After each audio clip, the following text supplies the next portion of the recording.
Hey folks, another RPG toolkit for you, all about lines and veils.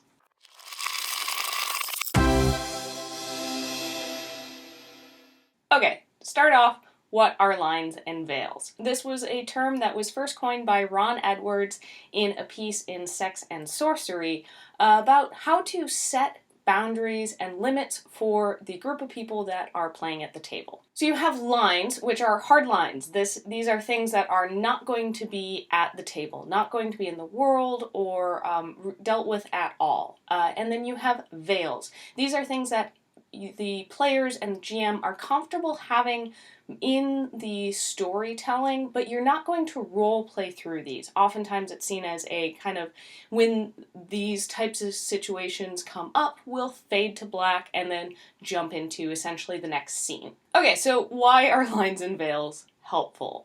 It's helpful because it lets you ask, as the GM or person organizing the game, to ask your players, find out what they're comfortable with.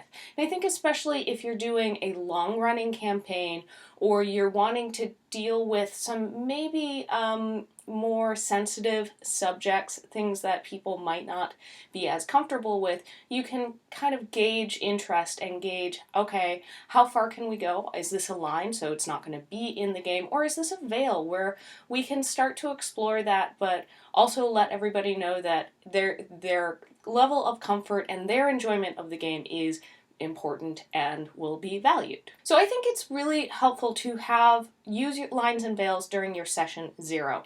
Easiest thing to do is to hand out some note cards where you've written in veils, written in lines, and let the players fill that in. And lines and veils can also apply to not just like sensitive topics, but if you have a player at your table who is an arachnophobic, whatever the correct term is, if they have a severe fear of spiders, they might write in veil or line wherever their comfort level is spiders. And so you know, okay, as I'm building out, like if you're building out a D&D game, you're not going to have them fight giant spiders. Lines and veils are also helpful at convention games, especially more collaborative storytelling games. Where you might not know what your players are comfortable with, and also that the players are helping to create the world or create the story. So that way other players know I'm not stepping across somebody's line and making them uncomfortable and ruining their gaming experience. You can kind of gauge it ahead of time and go, oh, okay, we can fade to black here, or change directions of the story if you're seeing it heading towards somebody's line. And one thing I just want to address with these tools that you can use for kind of safety and comfort at the table, these are tools. They are not necessary for your game. If you're playing with a bunch of people that you know really well, you already know what their comfort is, or you're playing in a game that is very well defined, like especially if it's a module or something that the players can kind of like read over the back and get a good sense of what the game's going to be about, you may not need lines and veils because the expectation of where the story's going to go and the content that's going to be in there has already kind of been set, or you know the players well enough to know what to avoid or what to focus on. If you are playing with a new group of people and if you want to explore some more sensitive material, or, really get into some really emotional scenes, having these kinds of things are a great tool to gauge everybody's comfort level at the table, where people are comfortable going, where it's I'm fine with exploring this, but not in detail. I don't want to role play this. And you may have already kind of used veils, at least, in the fading to black element. If you've had two characters that have decided to spend the night together and the GM fades to black as they're going up to the bedroom. That's essentially a veil. It's I'm fine with this being in the game, I just don't want to role play. I don't need to roll a constitution check or a dexterity check for this.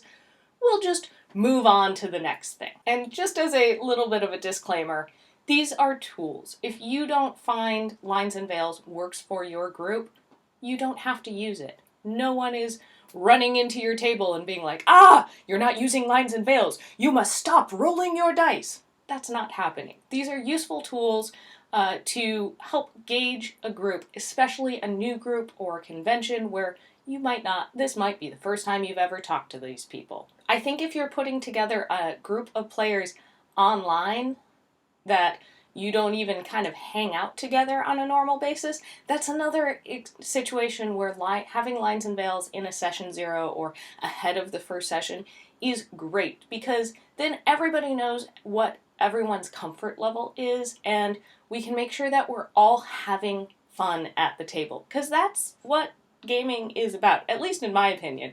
It's about having fun.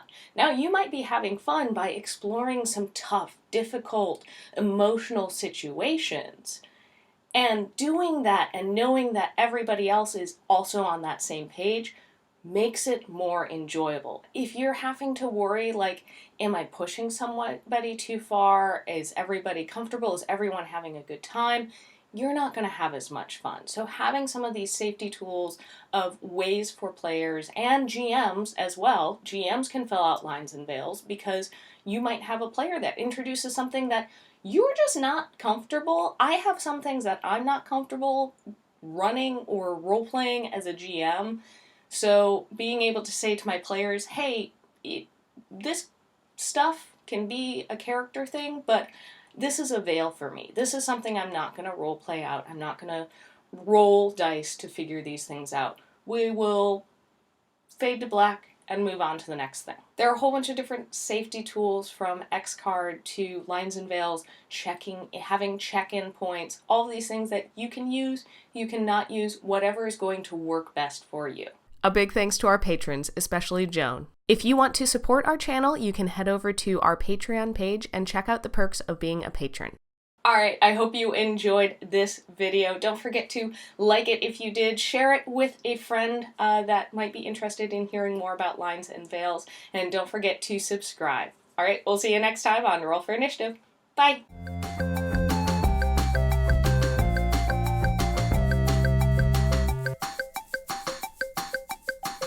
Comments have been turned off for this video. I found just with these safety tools, most of the comments aren't really that productive, and I want our channel to be a positive space.